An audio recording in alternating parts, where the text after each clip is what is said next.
வணக்கம் ட்ரீமர்ஸ், நான் தான் உங்கள் ட்ரீம் சேஞ்சர். வீடியோ போட்டு பல காலம் இருக்கும்னு நினைக்கிறேன். அப்படியே சேனலே வெறிச்சோடி போய் கிடக்குது.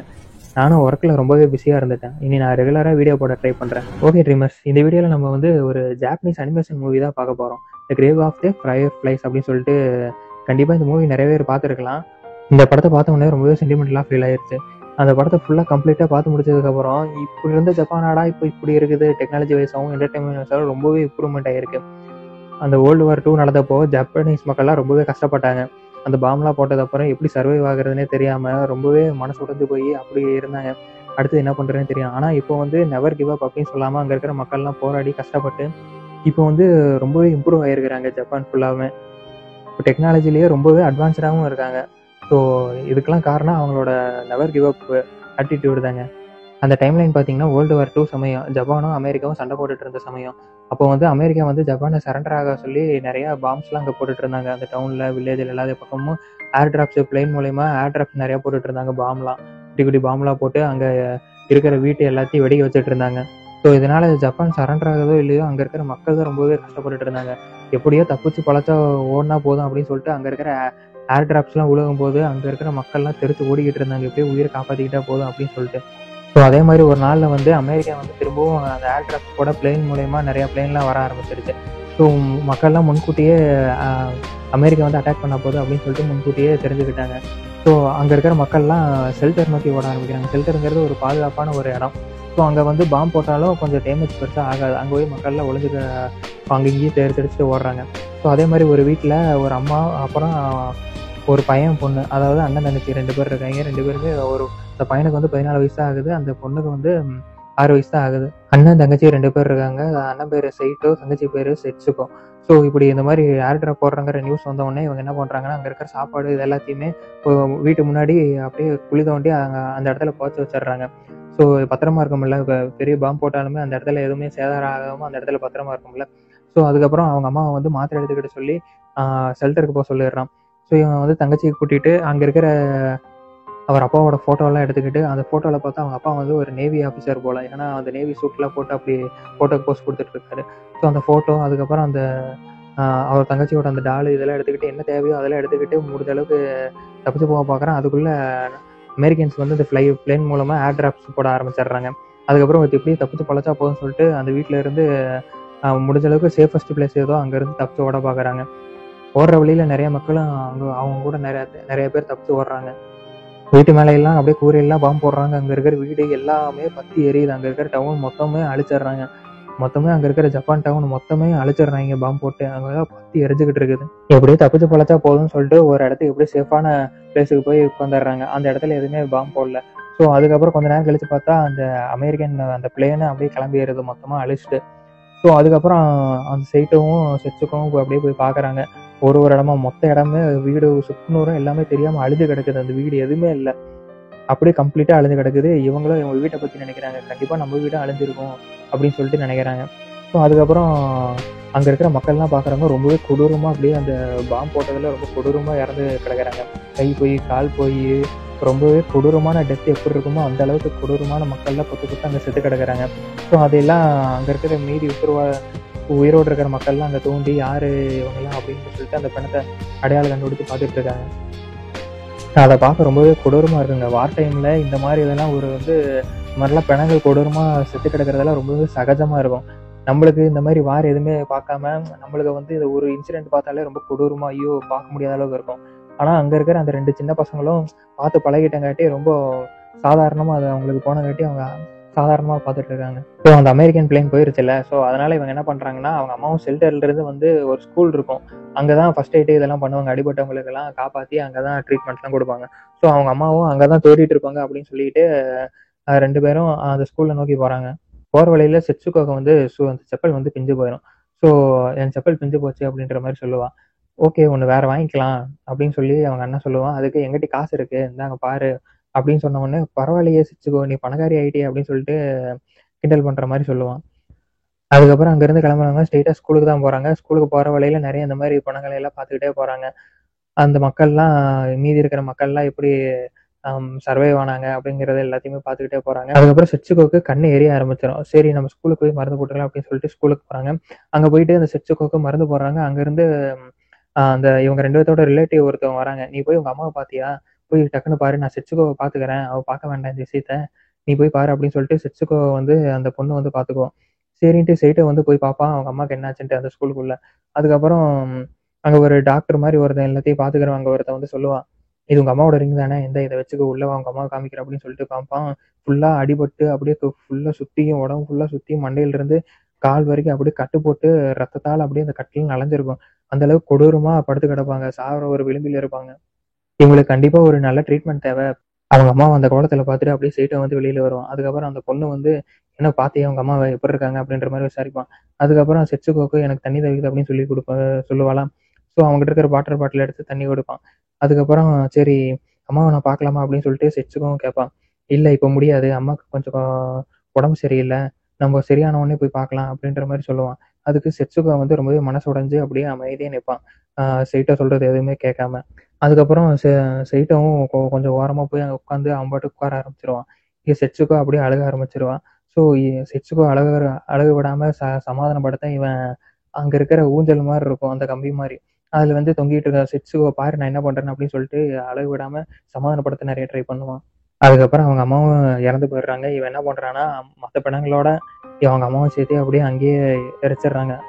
ஸோ எரிச்சுட்டு அங்க இருக்கிறவங்கலாம் கேட்கறாங்க, "நீ அடுத்து என்ன பண்ண போற?" அப்படின்ற மாரி. பக்கத்துல தான் எங்க ஆன்டி வீடு இருக்குது. நாங்க அங்க போய் தங்கிக்க போறோம் அப்படின்ற மாரி சொல்றாங்க. அந்த ஆன்டியோட பொண்ணு தான் இன்ன வரைக்கும் இவங்க கூட இருந்தது. நெக்ஸ்ட்டு செயிட்டோ வந்து செட்சுகோவ தூக்கிட்டு ஆன்டி வீட்டுக்கு போறாங்க. ஸோ அங்க போன உடனே அவங்க ஆன்டி வந்து கேட்கறாங்க, "உங்க அம்மா எப்படி இருக்கிறாங்க? நல்லா இருக்கிறாங்களா?" அப்படின்ற மாரி கேட்கறாங்க. இப்போதைக்கு ஹாஸ்பிட்டல்ல தான் இருக்கிறாங்க அப்படின்ற மாரி அவன் போய் சொல்லிடுறான். அவங்க அம்மா இறந்த விஷயத்த ஆன்டிகிட்டயும் சொல்லல, தங்கச்சிகிட்டயும் சொல்லல. இவங்க இன்னும் உயிரோட தான் இருக்காங்க அப்படின்ற மாரி போய் சொல்லிடுறான். ஸோ அதுக்கப்புறம் அடுத்த நாள் இவன் வந்து அவங்க வீட்ல புதைஞ்சு கிடந்ததெல்லாம் இவன் வந்து புதைச்சு வச்சிருந்தான்ல அந்த ஃபுட்டெல்லாம், அதெல்லாம் எடுத்துட்டு ஒரு தள்ளு வண்டியில எடுத்து போட்டு அவங்க ஆன்டி வீட்டுக்கு கொண்டு வரான். அங்க நெறைய ஊறுகாய், இதெல்லாம் நெறைய ஸ்வீட்ஸ் அது இது நெறைய இருக்குது. ஸோ இதெல்லாம் அவங்க ஆன்டி கிட்ட குடுக்குறான். இதெல்லாம் பார்த்த உடனே அவங்க சந்தோஷமாயிடுறாங்க. அதுக்கப்புறம் ஓகே உங்க அம்மாவ பார்க்க நானும் செட்சுகோவும் போறோம். ஸோ எப்படி இருக்காங்கன்னு போய் பார்த்துட்டு வந்துடுறோம் அப்படின்ற மாரி சொல்றாங்க. அப்பதான் அவன் செயிட்டோ உண்மைய சொல்றான். "எங்க அம்மா இறந்துட்டாங்க. நான் வந்து செட்சுகோக்கு இது தெரியக்கூடாதுன்னு சொல்றதுக்காக தான் இத நான் மறைச்சேன். என்ன மன்னிச்சிருங்க" அப்படின்ற மாரி சொல்லுவான். "இது உங்க அப்பாகிட்டயாவது ஒரு தாட்டியாவது இன்ஃபார்ம் பண்ணியா?" அப்படின்ற மாரி கேட்டுட்டு உள்ள போயிருவாங்க. அவன் கொண்டு வந்த ஃபுட் எல்லாம் எடுத்துக்கிட்டு. அந்த நேரம் பார்த்து அந்த ஆன்டியோட பொண்ணும் செட்சுகோவும் வருவாங்க. அந்த ஆன்டியோட பொண்ணு வந்து செட்சுகோவுக்கு ஒரு புது செப்பல் வாங்கி குடுத்துருப்பா. ஏன்னா போன தாட்டியே செப்பல் பிஞ்சு போச்சுன்னு சொல்லுவாள்ல செட்சுகோ. ஸோ அதனால புது செப்பல் வாங்கி குடுத்துருப்பா. ஸோ அதுக்கப்புறம் இந்த மாரி 2 பேரும் ஜாலியா இருக்கிறாங்க. செயிட்டோவும் செட்சுகோவும் நைட் நேரத்துல வெளியில வராங்க. அங்க வந்து நைட்ல ஒரு சவுண்ட் வரும்ல, தவக்கல சவுண்டு அந்த மாரிலாம் கேட்குது. ஸோ அதுக்கப்புறம் அங்க லைட்டு விண்வெளி பூச்சி இருக்கும். அது விண்வெளி பூச்சி புடிச்சு ஜாலியா புடிச்சு என்ஜாய் பண்ணிட்டு இருக்கிறாங்க. விளையாண்டுட்டு இருக்காங்க 2 பேரும். அவங்க 2 பேரும் ஜாலியா வெளியில விளையாண்டுட்டு வந்து உள்ள வந்து படுத்திருப்பாங்க. செயிட்டோ பாட்டுக்கு புக் படிச்சுட்டு இருப்பான். செட்சுகோ வந்து நியூஸ் பேப்பர்ல ஏதோ கட் பண்ணி விளையாண்டுட்டு இருப்பான். அவங்க ஆன்டி வந்து திடீர்னு உள்ள வந்து கேட்பாங்க, "நீ ஏதோ ஸ்கூலுக்கு எங்கேயாவது ஒர்க் ஏதாவது போறியா?" அப்படின்ற மாரி கேட்பாங்க. அதுக்கு செயிட்டோ என்ன சொல்லுவான்னா, "நான் போன ஸ்கூலும் அழிஞ்சிருச்சு. நான் வேலைக்கு போன இடம் அந்த கம்பெனியும் அழிஞ்சிருச்சு. அந்த பாம் மூலியமா. ஸோ எனக்கு போறதுக்கு இடமே இல்ல" அப்படின்ற மாரி செயிட்டோவும் சொல்லுவான். "ஸோ உங்க அப்பாவுக்கு ஏதாவது லெட்டர் போட்டியா?" "நான் போட்டு 10 நாள் ஆகுது. இங்க வரதுக்கு முன்னாடி லெட்டர் போட்டேன். எனக்கு எந்த ஒரு ரெஸ்பான்ஸுமே வரல" அப்படின்ற மாரி செயிட்டோ சொல்லுவான். அதுக்கு ஆன்ட்டியும் சொல்லுவாங்க, "எனக்குமே எந்த ஒரு லெட்டருமே வரல" அப்படின்ற மாரி சொல்லுவாங்க. ஸோ அதுக்கப்புறம் நைட்டு டின்னர் சாப்பிடுறாங்க. அவங்க ஹஸ்பண்ட் இருக்காங்கல்ல, அந்த ஆன்ட்டியோட ஹஸ்பண்ட் அவங்ககிட்ட கேட்குறாங்க, "இன்னைக்கு எப்படி போச்சு?" அப்படின்னு சொல்லி. "என்ன பண்றது? பிஸ்னஸு எல்லாமே அழிஞ்சு போச்சு. ஸோ முடிஞ்ச அளவுக்கு இருக்கிறத வச்சு நாங்க இன்னும் ஒர்க் பண்ணிட்டு இருக்கோம். இருக்கிற ஆள வச்சு இன்னும் ஒர்க் பண்ணிட்டு இருக்கிறோம். இப்படியே இதே மாரி போச்சுன்னா சாப்பிட்ற கூட வழி இல்லாம போயிரும். ஃபுட்டுக்கே கஷ்டமாயிரும்" அப்படின்ற மாரி பேசிட்டு இருக்காங்க. அவங்க பேசிட்டு இருக்கிற நேரம் பார்த்து அமெரிக்கன்ஸ் திரும்பியும் ஏர் டிராப்புக்காக வர ஆரம்பிக்கிறாங்க. ஸோ திரும்பியும் இவங்க செயிட்டோவும் செட்சுகோவும் ஷெல்டருக்குள்ள போய் ஒளிஞ்சுக்கிறாங்க. அந்த ஷெல்டர் வந்து ரொம்பவே ஹீட்டா இருக்கும் போல. செட்சுகோவுக்கு ரொம்பவே ஹீட்டா இருக்குன்னு சொல்றான். "எனக்கு ரொம்பவே அரிக்குது. ரொம்பவே ஹீட்டா இருக்கு இந்த ஷெல்டர். நான் ஷெல்டரே ரொம்ப வெறுக்கிறேன்" அப்படின்ற மாரி சொல்றான். ஸோ அடுத்த நாள் வந்து செயிட்டோ வந்து துவைச்சு போட்டுட்டு இருக்கான். செட்சுகோ, "நம்ம வந்து பீச்சுக்கு போலாமா?" அப்படின்னு சொல்லி செயிட்டோ கேட்கறான். போலாமே" அப்படின்னு சொல்லிட்டு 2 பேரும் பீச்சுக்கு போறாங்க. அங்க பீச்சுக்கு போய் 2 பேரும் ஜாலியாவே விளையாடுறாங்க. செயிட்டோவும் செட்சுகோவுக்கு ஸ்விம்மிங் பண்றது எப்படின்னு நல்லாவே சொல்லித்தரான். அதுக்கப்புறம் அங்க பழைய நினைவுகள்லாம் வருது. அவங்க அம்மா கூட்டிட்டு பீச்சுக்கு போனது, பீச்சுக்கு நீச்சல் அடிச்சதுக்கப்புறம் அவங்க அம்மா அவங்களுக்காக சாப்பாடு செஞ்சு வச்சிருக்கிறது, இது எல்லாமே அந்த நினைவெல்லாம் காமிக்கிறாங்க. ஸோ ஸ்விம்மிங்லாம் முடிச்சுட்டு அப்படியே ஜாலியா வந்துட்டு இருக்கிறாங்க. வந்துட்டு இருக்கும்போது திருப்பி ஏர் டிராப் அமெரிக்கன்ஸ் திருப்பியும் பாம்பு போட ஆரம்பிச்சிடுறானுங்க. அதுக்கப்புறம் செட்சுகோவும் சொல்றான், "என்னால் இதுக்கு மேலே நடக்க முடியாது. ரொம்பவே டயர்டாக இருக்குது. பசிக்குது. என்னை தூக்கிட்டு போ செயிட்டோ" அப்படின்னு சொல்கிறாங்க. அதுக்கப்புறம் செயிட்டோவும் தூக்கிட்டு வேகமாக வீட்டுக்கு வந்துடுறான். அதுக்கப்புறம் அந்த ஆன்ட்டி என்ன பண்ணுறாங்கன்னா, அவங்க அம்மாவோட துணி எல்லாத்தையும் எடுத்துக்கிறாங்க. அதுக்கு பதிலா நான் உனக்கு இந்த அரிசியை கொடுக்குறேன், 15 கிலோ அரிசியை கொடுக்குறேன். அதுக்கு பதிலா இந்த துணி எல்லாத்தையும் நாங்கள் வச்சுக்கிறோம் அப்படின்ற மாதிரி ஒரு ட்ரேட் ஆப்ஷன் மாதிரி மாற்றிக்கிறாங்க. அதுக்கு செட்ஸுகோ வந்து ஒத்துக்கவே இல்லை. எப்படி எங்கள் அம்மாவோட துணி நீங்கள் எடுத்துக்கலாம் அப்படின்னு சொல்லிட்டு ரொம்ப கத்தி அழுகிறா. அதுக்கு அவங்க அம்மா வந்து சைட்டோ வந்து விடு பார்த்துக்கலாம் அப்படின்னு சொல்லிட்டு சமாதானப்படுத்துகிறான். நெக்ஸ்ட் வந்து காலையில் பிரேக்ஃபாஸ்ட் சாப்பிட்றாங்க. சைட்டோ, செட்ஸுக்கோ, அதுக்கப்புறம் இந்த ஆன்ட்டி இவங்க எல்லாமே. அவங்க ஆன்ட்டியோட ஹஸ்பண்ட் அவங்க பொண்ணு வந்து லஞ்சுக்கு ரைஸ் பால்ஸ் எடுத்துகிட்டு போயிடுறாங்க. சைட்டோவும் செட்ஸுக்கோவும் அவங்களுக்கு கொடுக்கப்பட்ட அந்த அரிசி இருக்குதுல்ல, அதில் தான் இந்த ஆன்ட்டி செஞ்சு அவங்களுக்கு தராங்க. ஸோ அதில் தான் சாப்பிட்றாங்க. ஸோ அதுக்கப்புறம் என்ன ஆகுதுன்னா, செட்ஸுக்கோவுக்கு ரொம்ப பசி எடுத்துருக்கு போல். ஸோ இன்னும் கொஞ்சம் எக்ஸ்ட்ரா கேட்டிருக்கிறாங்க. இவங்க ஆன்ட்டி வந்து அவங்களோட அரிசி எடுத்து அவங்க செஞ்ச பங்கு இருக்குதுல்ல, அதை எடுத்து செட்ஸுக்கோவுக்கு கொடுத்துருக்காங்க. ஸோ இப்படி கொடுக்கும்போது என்ன ஆகுதுன்னா, நான் உங்களுக்கு கொடுத்த அரிசியை வந்து நீங்கள் யாருக்கும் ஷேர் பண்ணக்கூடாது. இப்படி ஷேர் பண்ணுறது மட்டும் இல்லாமல் நீங்கள் எங்களோட பங்கை வேறு நீங்கள் கேட்குறீங்க. இதை வந்து நான் ஒத்துக்கவே முடியாது. அது மட்டும் இல்லாமல் அந்த லஞ்சுக்கு வந்து ரைஸ் பால்ஸ் வந்து கட்டி தருவாங்க அவங்க ஹஸ்பண்டுக்கும் பொண்ணுக்கும். ஆனால் இது வந்து இவங்களுக்கு வந்து பார்த்தீங்கன்னா கூழ், அதாவது அரிசி கூழ், அந்த இது இருக்குதுல்ல, அரிசி கூழ்லாம் இருக்குதுல்ல, கஞ்சி, இது அதை தான் இவங்களுக்கு வந்து தருவாங்க. ஸோ அவங்களுக்கு மட்டும் என்ன ரைஸ் பால், எங்களுக்கு மட்டும் இது அப்படின்ற மாதிரி கேட்பாங்க. அதாவது இந்த நாட்டுக்காக அவங்க வந்து வேலைக்கு போகிறாங்க, ஸ்கூலுக்கு போகிறாங்க. அந்த நாட்டுக்காக ஒர்க் பண்ணுறவங்களுக்கு நல்ல சாப்பாடு, நீங்கள் எதுவுமே பண்ணாமல் தண்டமாக இருக்கிறீங்க, உங்களுக்கு எதுக்கு, எப்படி உங்களுக்கு கஞ்சியே போதும் அப்படின்ற மாதிரி ரொம்பவே கேவலமாக பேசி விட்டுறாங்க. நீங்கள் வந்ததுலேருந்து என்னைக்காவது போய் ஏர்ன் பண்ணியிருக்கிறியா, உனக்கு அரிசி வேணும்னா நீ தான் போய் சம்பாதிச்சு வாங்கணும் அப்படின்ற மாதிரி கண்டபடி பேசி விட்டுறாங்க. அதுக்கப்புறம் உன்னோட மதர் சைடில் ஒரு ரிலேட்டிவ் இருக்கிறாங்கல்ல டோக்கியோவில், அவங்களுக்கு நீ லெட்டர் போடு, அவங்க இன்னையிலிருந்து நீயே தனியாக சமைச்சிக்கோ, உன்னோட அரிசி வச்சு நீயே தனியாக சமைச்சிக்கோ அப்படின்ற மாதிரி சொல்லி உன்னோட ரிலேட்டிவ்ஸ்க்கு லெட்டர் போட்டு அவங்க கிட்ட ஏதாவது ஹெல்ப் கேளு அப்படின்ற மாதிரி சொல்லி காட்டி விட்டுறாங்க. ஸோ சைட்டாகவும் யோசிச்சுட்டே போகிறான். இங்கே வந்து அவங்களோட அட்ரஸே எனக்கு தெரியாது, அதான் என் பிரச்சனை அப்படின்னு சொல்லிட்டு பேங்க்குக்கு போகிறான். பேங்க்கில் அவங்க அம்மாவோட அக்கௌண்ட்டில் வந்து 7,000 காசு இருந்திருக்கு. ஸோ அதை எப்படியோ இவங்களுக்கு ஒரு லக் அடிச்சிருக்குது. ஸோ அந்த காசை வச்சுக்கிட்டு இவன் போய் ஸ்டவ்வு இதெல்லாம் வாங்கிடுறான். ஸ்டவ்வு, அதுக்கப்புறம் அம்பர்லாம் வாங்குறான், பிஞ்சு போன அம்பர்லாம். ஸோ அதெல்லாம் வாங்கிட்டு அப்படியே வீட்டுக்கு வராங்க. இவங்களே தனியாக அந்த ஸ்டவ்வை வச்சு இவங்களே தனியாக சமைச்சுக்கிறாங்க. இவங்களே தனியாக 2 பேருமே சமைச்சு சாப்பிட்றாங்க. அதுக்கப்புறம் சைட்டா வந்து செட்ஸுகோவுக்கு எப்போவுமே ஒரு மிட்டாய் மாதிரி ஒன்று கொடுப்பான், நிறைய ஃப்ளேவரில் இருக்கிற மிட்டாய், ஸ்ட்ராபெரி, வெண்ணிலா, இந்த மாதிரி. ஸோ அது வந்து செட்ஸுக்கு எப்போவுமே சாப்பிட்டுக்கிட்டே இருப்பான். ஸோ ஒரு நாள் வந்து அதுவும் காலியாகிடுது. அந்த டப்பா, அந்த கேனில் இருக்கிற அந்த ஸ்வீட்டு அதுவும் காலியாகிடுது. அந்த கேனை வந்து வாட்டர் ஃபில் பண்ணி தருவான். அந்த ஃபில் பண்ண வாட்டரை வந்து பவுலில் போட்டு ஊற்றி குடிப்பா, எப்படி நல்லா இருக்குதா ஸ்வீட்டா அப்படின்னு சொல்லிட்டு, ரொம்ப எல்லா ஃப்ளேவர் கலந்து குடிக்கிற மாதிரி இருக்குது அப்படின்னு சொல்லி குடிச்சு ஜாலியாக இருப்பாங்க. நெக்ஸ்ட் என்ன பண்ணுறாங்கன்னா, அங்கே இருக்கிற பியோனா, அவங்க வீட்டில் இருக்கிற பியோனை வச்சு வாசிச்சுட்டு இருப்பாங்க. இப்போ எதுக்கு இந்த பியோனால வச்சு வாசிச்சுட்டு இருக்கிறீங்க, உங்களால் எனக்கு எப்பவுமே இரிட்டேட்டிங் தான் ஆகுது, ஏதாவது ஒன்று போய் உருட்டு ஏதாவது பண்ணுங்க, சும்மா வீட்டிலே இருந்து கடுப்பேற்றிக்கிட்டு இருக்கீங்க, ஒன்றுத்துக்கு உதவாத ஆளுங்க அப்படின்னு சொல்லி அவங்க ஆன்ட்டி வந்து ரொம்பவே வெறுப்பேற்றிடுவாங்க. ஸோ அதுக்கப்புறம் நைட்டு தூங்கிட்டு இருக்காங்க. செட்ஸுகோ வந்து திடீர்னு அவங்க அம்மாவை நினச்சி ரொம்பவே கனவு வருது, கத்திக்கிட்டே இருக்காரு, அழுதுகிட்டே. இங்கெல்லாம் வேலை செய்கிறவங்க தூங்க வேண்டாமா, இந்த நாட்டுக்காக காலையில வேலைக்கு போயிட்டு வந்து இங்கே நிம்மதியாக அவங்கெல்லாம் தூங்க வேண்டாமா, நீ வாட்டு கத்திக்கிட்டே இருந்தால் என்ன செய்யிட்டு இதெல்லாம் பார்க்க மாட்டியா அப்படின்னு சொல்லிட்டு அவங்க ஆன்ட்டி வந்து ரொம்பவே திட்டி விட்டுறாங்க. ஸோ செட்ஸுகோ தூக்கிட்டு அப்படியே வெளியில் வேகமாக போகிறான். திடீர்னு அந்த நைட் நேரம் பார்த்து ஏர் ட்ராப் சொல்லுது. ஸோ எப்படியோ போய் தப்பிச்சிட்றான். அதுக்கப்புறம் ஒரு கேவ் மாதிரி இருக்குது, அந்த இடத்துல போய் ஒளிஞ்சுக்கிறான். அந்த இடத்துல போய் அப்பப்போ ஒளிஞ்சுக்குவாங்க. ஸோ அந்த இடத்துல நின்று பேசாமல் இங்கேயே தங்கிடலாமா அப்படிங்கிற மாதிரி யோசிக்கிறாங்க. ஏன்னா அவங்க ஆன்ட்டியும் வீட்டில் இவங்களுக்கு ரொம்பவே மரியாதையை கொடுக்குறதில்ல, ரொம்ப மரியாதை குறைவாக தான் நடத்துகிறாங்க, ரொம்ப அசிங்கமாக பேசுகிறாங்க. ஸோ அதனால் பேசாமல் இங்கேயே தங்கிடலாமா அப்படின்னு சொல்லிட்டு யோசிப்பாங்க. அதுக்கப்புறம் இங்கேயே தங்க ஆரம்பிச்சிருவாங்க. அவங்க வீட்டில் இருக்கிறதெல்லாம் துணி எல்லாத்தையுமே மொத்தமாக பேக் பண்ணிவிட்டு, ஸ்டவ் அது இதுன்னு எல்லாத்தையுமே மொத்தமாக பேக் பண்ணிட்டு எடுத்துகிட்டு வந்து இந்த 2 குகை மாதிரி இருக்கும், அது ஷெல்டர் மாதிரி, அதுக்குள்ளே வச்சு தங்க ஆரம்பிச்சிருவாங்க. அங்கேயே சமைக்கிறது, அங்கேயே எல்லாமே பண்ணிக்கிறது அப்படின்னு சொல்லிட்டு. அங்கே காட்டில் என்ன விளையுதோ அதுக்கப்புறம் இவங்ககிட்ட இருக்கிற காசை வச்சுக்கிட்டு விவசாயிகள்கிட்ட இருந்து சாப்பாடெலாம் வாங்கி அப்படியே சாப்பிட்டு இருந்தாங்க. அங்கே இருக்கிற தவக்கலையெல்லாம் பிடிச்சி சாப்பிட்ற நிலைமைக்கு வந்துட்டாங்க.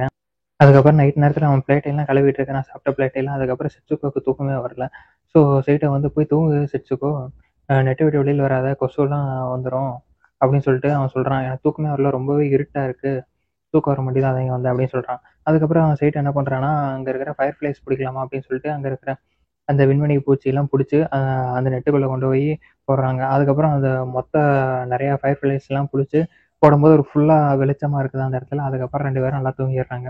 ஸோ காலையில் எந்திரிச்சு பார்த்தா அந்த விண்வெளி பூச்சிலாம் செத்து கிடக்குது. ஸோ இவன் என்ன பண்ணுவான்னா, அந்த செட்சுகோ என்ன பண்ணுவான்னா, குழி தோண்டி அதை புதைக்கிறதுக்காக குழி தோண்டிட்டு இருப்பான். ஸோ இதை பார்த்து சேட்டு என்ன பண்ணுற அப்படின்னு கேட்பான். கிரேவ், அதாவது குழி தோண்டிட்டு இருக்கேன் இதை புதைக்கிறதுக்காக அப்படின்ற மாதிரி செட்சுகோ சொல்லுவான். ஸோ அம்மாவுக்கு எப்படி கிரேவ் இருக்கோ அதே மாதிரி நான் இதுக்கும் ஒரு கிரேவ் இது பண்ணுறேன் அப்படின்ற மாதிரி சொல்லுவான். எனக்கு புரியல அப்படின்ற மாதிரி சேட்டை கேட்பான். ஆமாம், அம்மா எப்படி இறந்து போய் இப்போ கிரேவில் இருக்கிறாங்களோ அதே மாதிரி இந்த விண்வெளி பூச்சியும் இப்போ இறந்து போய் கிரேவுக்கு போகுது, அதாவது கல்லறைக்கு போகுது அப்படின்ற மாதிரி சொன்ன உடனே சைட்டோக்கு அப்படியே கண்ணில் இருந்து தார தாரையாக கண்ணீர் கொட்டும். இதை உனக்கு யார் சொன்னா அப்படின்னு கேட்ட உடனே ஆன்ட்டி தான் சொன்னாங்க எனக்கு அப்படின்ற மாதிரி சொல்லுவான். சைட்டும் அது கேட்ட உடனே அப்படியே ரொம்ப மனசு உடஞ்ச போய் அழுதுட்டு இருப்பான். நான் உன்னை ஒரு நாள் அம்மாவை புதைச்சி அந்த கல்லறைக்கு கூட்டிகிட்டு போகிறேன் அப்படின்ற மாதிரி சைட்டோ சொல்லுவான். அடுத்த நாள் காலையில் இவங்க வந்து 2 பேருமே வெளியே கிளம்பிடுவாங்களா சாப்பாடு தேடி. ஸோ ஒரு ஃபார்மர் கிட்ட போவாங்க. உங்கள்கிட்ட ஏதாவது சாப்பாடு இருக்கா, நான் காசு தரேன் அப்படின்ற மாதிரி. தம்பி, நானே ஒரு விவசாயி, என்கிட்டயே இப்போ சாப்பாட்டுக்கு ரொம்ப பற்றாக்குறையாக இருக்குது, நானே இருக்கிறத வச்சு தான் சாப்பிட்ருக்கிறேன். நீங்கள் என்ன பண்ணுற, நீங்கள் இப்படி என்ன பண்ணுறீங்கன்னா பேசாமல் உங்கள் ஆன்ட்டி வீட்டுக்கே உன்னோட ப்ரைடு இது எல்லாத்தையும் தூக்கி ஓரமாக கட்டிட்டு உன் ஆன்ட்டி வீட்டுக்கே போயிரு, அதான் உனக்கு நல்லது அப்படின்ற மாதிரி அட்வைஸ் பண்ணி தாட்டி விடுவாப்புல. நான் வேறு ஏதாவது இதை ஏதாவது முயற்சி பண்ணுற வேறு ஏதாவது வழியில் அப்படின்னு சொல்லிட்டு சைட்டோவும் சொல்லிட்டு போவான். நீ அந்த நேவி ஆஃபீஸரோட பையன் தான், நான் ரொம்ப தைரியமாக இருக்கிறேன், ரொம்ப தைரியமாக இரு அப்படின்னு சொல்லி தாட்டி விடுவான் அந்த விவசாயி. அதுக்கப்புறம் இவன் இல்லாத நேரம் பார்த்து ஒரு 4 சின்ன பசங்க வந்து அவங்க இடத்துக்கு வருவாங்க. என்னடா இந்த இடத்துலையுமா ஒருத்தவங்க தங்கி வாழ்ந்து சாப்பிட்ருக்காங்க அப்படின்ற மாதிரி சொல்லி அவங்க இடத்தையெல்லாம் பார்த்துட்டு இருப்பாங்க. அங்கே வர செத்த தவக்கலையெல்லாம் வச்சு சாப்பிட்ருக்காங்க, இதெல்லாம் எவன்டா சாப்பிடுவான், ஒரு காட்டில் விளைஞ்ச சோயாபீன்ஸ் இதெல்லாமும் சாப்பிட்றாங்க அப்படின்ற மாதிரி, இதெல்லாம் ரொம்பவே ஹெல்த்துக்கு பேட் அப்படின்னு சொல்லிட்டு அவனுங்க சின்ன பசங்க 4 பேர் கிளம்பி மறுபடியும் போயிடுவானுங்க அங்கே இருக்கிறதெல்லாம் அடித்து பார்த்து உடச்சிட்டு. அதுக்கப்புறம் இவன் இந்த சைட்டோவும் செட்சுகோவுமே வெளியில் தங்கி ரொம்பவே அரிப்பு எடுத்துரும். முதுகு ஃபுல்லாக உடம்பு ஃபுல்லாக பிக்க ஆரம்பிச்சிடும். ஏன்னா பூச்சிக்கடி அந்த கடி இதெல்லாம் அவங்களுக்குலாம் உடம்பு சேராமல் அப்படியே பிக்க ஆரம்பிச்சிடும். செட்சுக்கு எப்பவுமே சுருந்துக்கிட்டே இருப்போம், பின்னாடி அப்படியே அடித்து அப்படியே புண்ணெல்லாம் ஆயிரும். அப்படியே வர வழியில் வந்து திடீர்னு ஏர் டிராப்ஸ் போட ஆரம்பிச்சிடுவாங்க. அங்கேருந்து ஒரு பிளேன் வந்து ஸ்ட்ரெயிட்டாக அவங்க மேலேயே சுட ஆரம்பிக்கும். திடீர்னு நான் எப்படியோ சைட்டோவும் செட்சுக்கவும் தப்பிச்சு அங்கே ஒரு மாம்பழம் இது இருக்கும், ஒரு பழ செடி ஃபுல்லாக அங்கே வந்து விழுந்துருவாங்க. அங்கேருந்து அந்த பழத்தை எடுத்து சாப்பிட்டு, ஓகே இது தப்பு இல்லையா, யாருக்கும் தெரியாமல் இப்போ எடுத்து சாப்பிட்றது அப்படின்ற மாதிரி செட்சுகோ கேட்பான். இல்லை தப்பு இல்லை அப்படின்ற மாதிரி எடுத்து சாப்பிட்டு அந்த பையில கொண்டு போயிட்டு இருப்பாங்க. அந்த நேரம் பார்த்து ஒரு போலீஸ்மேன் வந்து சைக்கிளில் வந்துட்டு இருப்பாப்புல. இவங்க வச்சிருக்கிற பழத்தை எதுவும் பார்க்க மாட்டாங்க. ஆனால் வந்து சில பொட்டேட்டோ வந்து பார்ப்பாங்க. பொட்டேட்டோ வந்து செட்சுகோ வந்து கையில் வச்சிருப்பான். அதை பார்த்த உடனே கொஞ்சம் டவுட் படுற மாதிரி இருக்கும். அந்த பொட்டேட்டோ எடுத்துகிட்டு அப்படியே நைஸாக எடுத்துகிட்டு போலீஸில் கண் படாமல் இப்படியே ஓடிடுறாங்க. அதுக்கப்புறம் அடுத்த நாள் வந்து பார்த்தீங்கன்னா சைட்டோ வந்து செட்சுகோக்கு தலை சீவி விட்டுருப்பான். அப்போ தலையில் ஃபுல்லாக பேனாக இருக்கும், அதெல்லாம் எடுத்து உடச்சி விட்டுருப்பான். அதுக்கப்புறம் செட்சுகோ என்ன சொல்லுவான்னா, எனக்கு டயரியா வந்துருச்சு, என்னால் முடியல அப்படின்ற மாதிரி சொல்லுவான். ஸோ அதுக்கப்புறம் இவன் என்ன பண்ணுவான்னா, சைட்டோ வந்து நைட் நேரம் பார்த்து யாருக்கும் தெரியாமல் போய் சுகர் அந்த கரும்பை வந்து திருட போவான். எப்படியோ மாட்டிக்குவான். அங்கே இருக்கிற அந்த ஓனர்கிட்ட மாட்டிக்குவான். என்னடா நீ ஃபுட் கொள்ளக்காரனா, உணவு திருடுறவனா அப்படின்னு சொல்லிட்டு போட்டு அடின்னு அடிப்பான். அதுக்கப்புறம் அவனோட வீட்டுக்கும் கூட்டிகிட்டு வருவோம். அடப்பாவி, பொட்டேட்டோவெல்லாம் திருடி வச்சிருக்கிறியா, அப்படின்னா நீ இந்த வார சமயத்தில் இந்த மாதிரி உணவெல்லாம் நீ திருடக்கூடாது, இது இப்போ எவ்வளோ பெரிய குற்றம்னு சொல்லிட்டு போலீஸ் ஸ்டேஷனை கூட்டிகிட்டு போவான் அடின்னு அடிச்சுட்டு. அப்புறம் அந்த போலீஸ் ஆஃபீஸர் இருந்துக்கிட்டு, நீங்கள் போங்க, நான் இவன் மேலே கேஸ் போட்டுக்கிறேன், நீ போப்பா அப்படின்னு சொல்லி அவனை தாட்டி விடுவான். ஆனால் என்னோட ஃபுட்டு எல்லாத்தையும் ஆட்டையை போட்டிருக்கான், இவனை அப்படியே சும்மா விட சொல்கிறீங்களா அப்படின்ற மாதிரி சொல்லுவான். நீ இவனை போட்டு இந்த அடி அடிச்சிருக்கிற, இதுக்கு நான் உண்மையிலே கேஸ் ஃபைல் பண்ணலாம் அப்படின்ற மாதிரி சொல்லுவான். இல்லை வேண்டாம், நான் கிளம்புறேன் அப்படின்னு சொல்லிட்டு அந்த ஆள் கிளம்பிடுவான். அதுக்கப்புறம் தம்பி உனக்கு எதோ குடிக்கிற தண்ணி எதாவது வேணுமா அப்படின்ற மாதிரி கேட்பான். இவனை அந்த போலீஸ்காரன் வந்து இவனை பார்த்து இறக்கப்பட்டு எதுவும் கேஸ் எதுவும் ஃபைல் பண்ணுவோம், அவனை அப்படியே விட்டுருவான். இவன் செட்சுகோ வந்து இது எல்லாத்தையும் பார்த்துருவான். அதுக்கப்புறம் செட்சுகோ வந்து சைட்டா அப்படின்னு சொல்லிட்டு அவனை வந்து கட்டி பிடிச்சி அழுகுவான். என்னை மன்னிச்சிரு அப்படின்ற மாதிரி சைட்டாவும் சொல்லுவான். அதுக்கப்புறம் சரின்ட்டு 2 பேரும் வீட்டுக்கு போவாங்க. அதுக்கப்புறம் சைட்டா என்ன பண்ணுவான்னா, செட்சுகோக்கு நல்ல உணவெல்லாம் கொடுக்கணும்னு சொல்லிட்டு எப்பப்பெல்லாம் அந்த ஏர் டிராப்ஸ் பாம்ஸ்லாம் விழுகுதோ அந்த நேரம் பார்த்து இவன் வந்து ஊருக்குள்ளே போக ஆரம்பிச்சிருவாங்க. ஏன்னா வீட்டுக்குள்ளே யாரும் இருக்க மாட்டாங்களே, எல்லாம் சேஃபான இடத்துக்கு போய் ஒளிய ஆரம்பிச்சிருவாங்க. ஸோ அந்த நேரம் பார்த்து வீட்டுக்குள்ளே போய் கிடைக்கிறது எல்லாத்தையும் உணவு எல்லாத்தையுமே எடுத்துகிட்டு வந்து செட்சுகோக்கு செஞ்சு கொடுக்க ஆரம்பிச்சிருவான். ஸோ இதே மாதிரி எப்பப்பெல்லாம் ஏர் டிராப்ஸ்லாம் விழுகுதோ அப்பப்பெல்லாம் போய் பண்ணிகிட்டு இருக்கான். அதே மாதிரி துணியும் கிளாத்தும் எடுக்க ஆரம்பிச்சிடலாம். ஏன்னா அவங்க ஆன்ட்டி வந்து கிளாத்து வந்து அவங்க அம்மாவோட கிளாத்துன்னு சொல்லி தானே ட்ரேட் பண்ணிக்குவாங்க, அந்த அரிசிக்கு பதிலாக கிளாத் எடுத்துக்குவாங்கல்ல. ஸோ அதே மாதிரி வேறு வீட்டில் இருந்து ஒரு கிளாத் திருடி கொண்டு வந்து இது எங்கள் அம்மாவோட கிளாத் அப்படின்னு சொல்லிட்டு அந்த ஆன்ட்டி கிட்டே வச்சு ரைஸ் வாங்கலான்னு பார்க்குறேன். அவங்க ஆன்ட்டி வந்து இது உங்கள் அம்மாவோட கிளாத்லாம் ஒன்றும் கிடையாது, நீ கிளம்பு அப்படின்னு சொல்லி கூப்பிட்டுருந்தாங்க. இப்படியே வந்து பார்க்கும்போது இவன் இல்லாத நேரம் பார்த்து செட்சுகோ வந்து சைட்டோ எங்கேயும் தேடிட்டு இருந்திருக்கிறான். தேடி அப்படியே போய் ஒரு இடத்துல போய் மயக்கம் போட்டு விழுந்திருக்கான் செட்சுகோ. அதுக்கப்புறம் சைட்டோவும் வந்து பார்த்துட்டு செட்சுகோ எங்கேயும் தேடி வந்து பார்த்ததில்ல. செட்சுகோ கீழே வந்து மயக்கம் போட்டு விழுந்திருப்பான். அதுக்கப்புறம் டாக்டர் கிட்ட கூட்டிகிட்டு போவான் சைட்டா. கூட்டிகிட்டு போனதில் இங்கே வர இவளுக்கு டயரியா இருக்குது, ரொம்பவே ரேஷஸ் இருக்குது, இதுக்கு தேவையானதெல்லாம் ஒன்றே ஒன்று தான், நல்ல ஃபுட்டு அப்படின்னு சொல்லுவான். அதுக்கு சைட்டாக இருந்துட்டு கோவப்பட்டுருவான். ஃபுட்டுக்கு நான் எங்கடா போவேன், அதுக்கு தானே பிரச்சனை அப்படின்ற மாதிரி ரொம்ப கோவப்படுவான் டாக்டர் மேலே. அதுக்கப்புறம் வந்துடுவான். செட்ஸ்கோ தூக்கிட்டு இங்கே வந்துட்டு இருக்கும்போது ஒருத்தர் வந்து ஐஸ் கட்டியை வந்து உள்ள ஒரு கார்ட்டில் இருந்து, அதாவது தள்ளுவண்டியிலிருந்து எடுத்து உள்ளே கொண்டு போய் வச்சுட்டு இருப்பாரு. அந்த ஐஸ் கட்டியிலிருந்து கீழே போகும்ல, அந்த ஐஸ் கட்டி மிச்சம் மீதமான ஐஸ் கட்டியில் சின்ன சின்ன துகளாக இருக்கும்ல, அதை எடுத்து செட்ஸ்கோ ஊட்டி விட்டுட்டு இருப்பான். உனக்கு என்ன வேணும் சொல்லு, உனக்கு சாப்பிட்றதுக்கு என்ன வேணும் அப்படின்னு சொல்லுங்கிற மாதிரி சைட்டா வந்து செட்ஸ்கோ கேட்பான். அவளும் நிறைய லிஸ்ட் கணக்கில் சொல்லுவான். இதெல்லாமே நான் உனக்கு வாங்கி தரேன், இப்போ இருக்கிற என்கிட்ட காசை வச்சு அதை மொத்தத்தையும் எடுத்து நான் உனக்கு நீ கேட்குறது எல்லாத்தையும் வாங்கி தரேன் அப்படின்ற மாதிரி சொல்லுவான். சரி, அதுக்கப்புறம் வா போகலாம் அப்படின்னு சொல்கிறான். இல்லை, எனக்கு இந்த உணவெல்லாம் வேண்டாம், நீ எப்போவுமே என் கூட இருந்தால் போதும், எங்கேயும் நீ விட்டு போகாத அப்படின்ற மாதிரி சொல்லுவான். அதுக்கு சைட்டாகவும் சொல்லலாம், நான் உன் கூடயே தான் இருக்கிறேன், உனக்கு நீ கேட்ட உணவெல்லாம் நான் அதை வாங்கி தந்ததுக்கப்புறம் நான் உன்னை விட்டு எங்கேயுமே போக மாட்டேன் அப்படின்ற மாதிரி சைட்டாகவும் சொல்லுவான். இவன் செட்ஸ்கோ வந்து அந்த கேவல் அந்த கோயிலை விட்டுட்டு இவன் வந்து பேங்க்குக்கு போவான். மிச்சம் இருக்கிற எல்லா பணத்தையும் வித்ட்ராவல் பண்ணி நல்ல ஃபுட்டாக வாங்கலான்னு சொல்லிட்டு போவான். எல்லா பணத்தை எல்லாத்தையும் வித்ட்ராவல் பண்ணுவான். அந்த நேரம் பார்த்து நிறைய பேர் அங்கே இருக்கிற மக்கள்லாம் பேசிக்குவாங்க, ஜப்பான் வந்து சரண்டர் ஆக போகுது, அந்த இப்போ வந்து பெரிய சூறாவளி வேற வரப்போகுதாமா அப்படின்ற மாதிரி பேசிகிட்டு இருப்பாங்க. இது ஜப்பான் வந்து சரண்டர் ஆயிடுச்சு, என்னடா சொல்கிறீங்க அப்படின்ற மாதிரி சைட்டோவும் கேட்பான். ஆமாம், ஜப்பான் சரண்டர் ஆயிடுச்சு. அப்புறம் அப்போ அங்கே இருக்கிற நேவிலாம் என்னாச்சு, அங்கே இருக்க நேவி ஷிப்ஸ் மொத்தமாக எல்லாமே கடலுக்குள்ளே மூழ்கிடுச்சு, மொத்த நேவி ஷிப்ஸுமே தோற்று போச்சு அப்படின்ற மாதிரி சொல்லுவாங்க. அதுக்கப்புறம் இவனுக்கு தெரிஞ்சு போச்சு, அப்போ எங்கள் அப்பாவும் செத்துட்டாரா, அந்த கப்பலோட மூழ்கி செத்துட்டாரா அப்படின்ற மாதிரி அழுதுகிட்டே அவன் பாட்டு கிளம்புறான். அப்பாவோட ஃபோட்டோவை பார்த்துக்கிட்டே. இப்போ எங்கள் அப்பாவும் போயிட்டாரு அப்படின்னு சொல்லிட்டு அவன் பாட்டு அழுதுகிட்டே கிளம்பி போயிட்டு இருப்பான். ஸோ அதுக்கப்புறம் அவன் தங்கச்சிக்காக நிறைய ஃபுட்டெல்லாம் வாங்கிட்டு போவான், அவன் வித்ட்ரா பண்ண காசுல இருந்து. ஸோ போய் பார்க்கும்போது அவன் சிஸ்டர் வந்து அப்படியே படுக்கையில் கிடப்பான். அவன் வந்து ஃப்ரூட் ட்ராப்ஸ்ன்னு சொல்லிட்டு, அதாவது முட்டாயின்னு சொல்லிட்டு ஸ்டோனை வந்து சாப்பிட்ருப்பா. இதை பார்த்த உடனே சைட்டா வந்து, ஏய் நீ இது ஃபுட் ட்ராப்லாம் இல்லை, இது வந்து மார்பிள் ஸ்டோனு, இதை நீ சாப்பிடக்கூடாது அப்படின்னு சொல்லிட்டு அவன் வாங்கி வச்சிருவான். அதுக்கப்புறம் செட்ஸ்கோ வந்து ரொம்பவே அப்நார்மலாக நடந்துக்குவான். ஒரு கல்லை எடுத்து இந்தா சைட்டா உனக்காக ரைஸ் பால் செஞ்சுருக்கேன் அப்படின்னு சொல்லிட்டு கல்லை எடுத்து அப்படியே வைப்பான்.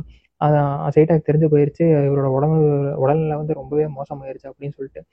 அதுக்கப்புறம் சைட்டாவும் சொல்கிறான், உனக்காக நிறைய ஃபுட்டெல்லாம் வாங்கிட்டு வந்திருக்கேன், முட்டை, சிக்கனு, அப்புறம் வாட்டர் மெலன்லாம் வாங்கிட்டு வந்திருக்கேன்னு சொல்லிட்டு வாட்டர் மெலன் எடுத்து கட் பண்ணி சைட்டாக ஊட்டி விடுவான். இந்தா சாப்பிடு அப்படின்னு சொல்லிட்டு. அது செட்ஸ்கோவும் கொஞ்சம் சாப்பிட்டு ரொம்பவே நல்லா இருக்குது அப்படின்னு சொல்லிட்டு தேங்க்யூ சொல்லிட்டு அப்படியே படுத்திருப்பான். அதுக்கப்புறம் அவனுக்கு தெரிஞ்சு போச்சு செட்ஸ்கோ வந்து இறந்துட்டா அப்படின்னு சொல்லிட்டு. அதுக்கப்புறம் அடுத்த நாள் காலையில் ரேஷன் கடையில் போய் சார்கோல் வாங்குவான். அதுக்கப்புறம் சார்கோலை ஒரு டப்பாவில் வந்து செட்ஸ்கோ அதில் போட்டு அவளோட டாலு, அதுக்கப்புறம் அந்த டின் கேன் இருக்குதுல, ஸ்வீட் ட்ராப் வச்சுருந்த அந்த கேனு, இதெல்லாம் போட்டு அவன் கண்ணு முன்னாடி அவன் கையாலேயே அவன் தங்கச்சியை வந்து எரிச்சிருவான். ஸோ இப்படியா எரிச்சு முடிச்சதுன்னா அதுக்கு திருப்பி அந்த கேவுக்கு அவன் போகவே மாட்டான், அங்கேயே இருப்பான். எரிஞ்ச அந்த சாம்பல் இருக்குல்ல, அந்த சாம்பலை வந்து அந்த கேனுக்குள்ளே போட்டு வச்சுட்டு அவன் அப்படியே இருப்பான். இந்த படத்தோட ஸ்டார்டிங்கில் வந்து லைட்டா வந்து ஒரு இடத்துல வந்து தூணில் அப்படியே சாஞ்சு ஒரு சாப்பாட்டுக்கே வழி இல்லாமல், அதாவது சாப்பாடே சுத்தமாக இல்லாமல் உடம்பெல்லாம் எழுந்து போய் சாவர கண்டிஷனில் படுத்துருக்கிற மாதிரி காமிப்பாங்க. ஸோ அவங்ககிட்ட வந்து அந்த கேன் மட்டும் இருக்கும். அந்த கேனை வந்து இன்னொரு அங்கே இருக்கிற வேலை செய்கிற அந்த ஆஃபீஸர்லாம் காவலாளிகள்லாம் வந்து எடுத்துகிட்டு இந்த கேனை ஓப்பன் பண்ணி பார்க்கும்போது சாம்பல் தான் இருக்குது அப்படின்ற மாதிரி சொல்லி அந்த கேனை தூக்கி போடுவாங்க. அந்த கேனை தூக்கி போடும்போதே அந்த வெளியில் தூக்கி போடுவாங்க. அந்த நேரம் பார்த்தீங்கன்னா ஃபுல்லாக நைட்டாக இருக்கும். ஸோ அந்த இடம் ஃபுல்லாமே நிறையா பசங்க அந்த மாதிரி நிறைய பேர் வந்து செத்து கிடப்பாங்க. ஸோ இவன் பாடி அப்படியே செத்து பாடியாகி கிடப்பானா. ஸோ இதெல்லாம் அவங்க கண்டுக்கவே மாட்டாங்க, ஏன்னா இது அடிக்கடி நடந்துக்கிட்டே தான் இருக்கும். நிறைய பேர் இங்கே வந்து அப்படியே அதாவது பசியால் வந்து செத்து போயிடுவாங்க. ஸோ அந்த கேனை மட்டும் எடுத்து தூக்கி போடுவாங்க. அந்த கேனில் இருந்து அந்த அதாவது ஃபயர் பிளேஸில் இருக்குதுல்ல, அப்படியே வர மாதிரி அந்த சைட்டோட ஸ்பிரிட்லாம் வர மாதிரி காமிச்சு செட்ஸ்கோவும் சைட்டாவும் 2 பேரும் ஒன்றா சேர்ற மாதிரி, அதாவது 2 ஸ்பிரிட்டும் ஒன்றா சேர்ற மாதிரி அப்படியே படத்தோட ஸ்டார்டிங்கில் காமிச்சிருப்பாங்க. ஸோ அதே மாதிரி தான் எண்டிங்கில் அதே மாதிரி தான் முடிச்சிருப்பாங்க. சைட்டோவும் செட்ஸ்கோவும் 2 பேருமே கடைசியில் இறந்துருவாங்க. ரொம்பவே கொடூரமான டெத்து. பேசாம இவன் வந்து இந்த ஆன்டி வீட்ல இருந்தாவது ஏதோ உயிர் பிழைச்சிருக்கலாம். செட்ஸுக்கும் எதுவுமே ஆயிருக்காது. டயரியா எதுவும் வந்திருக்காது. தேவையில்லாம இவனோட ஏதோ கௌரவம் குறைச்சுன்னு சொல்லிட்டு வெளியில கூட்டிட்டு வந்து அவன் தங்கச்சி அவனே கொன்னுட்டு இப்போ அவனுமே பசியால செத்துட்டான். கடைசியில ஜப்பான் அந்த போருமே முடிஞ்சது. ஜப்பானுமே சரண்டர் ஆயிருப்பாங்க. ஃபர்ஸ்ட் இவங்க அம்மா செத்தாங்க, அதுக்கப்புறம் அவங்க அப்பா, அதுக்கப்புறம் செட்ஸுக்கு அவன் தங்கச்சி, அதுக்கப்புறம் கடைசியில இவனுமே காலி ஆகிட்டான். ரொம்பவுமே கொடூரமான ஒரு சேடஸ்டான ஒரு டெத் இதெல்லாம். போர் சூழல்ல இந்த மாதிரி இதெல்லாம் ரொம்பவே சகஜமான ஒன்றா இருக்கும். ஸோ ரொம்பவே சேட் எண்டிங்காக தான் இந்த படத்தை முடிச்சு வச்சிருப்பாங்க. இந்த படத்தை பார்த்த உடனே எனக்கு ஒன்று தான் டெஃப்ளமிங்க ஒன் பீஸில் டெஃப்ளமிங்க இருக்கான்ல, அவன் சொன்னதான் எனக்கு ஞாபகம் வந்தது. அதாவது போரை பார்த்து வளர்ந்த குழந்தைங்க வந்து ஒரு மாதிரியும், போரையவே பார்க்காம வளர்கிற குழந்தைங்க வந்து அவங்களுக்கு ஒரு மாதிரியும் யோசிப்பாங்க. அது மட்டும் இல்லாமல் யார் அந்த போரில் ஜெயிக்கிறாங்களோ, யாரை வந்து போரில் ஜெயிக்கிறாங்களோ அவங்க தான் ஜஸ்டிஸை கொண்டு வருவாங்க அப்படின்ற அவன் சொன்ன அந்த டைலாக் தான் எனக்கு இந்த படத்தில் பார்க்கும்போது ஞாபகத்துக்கு வருது.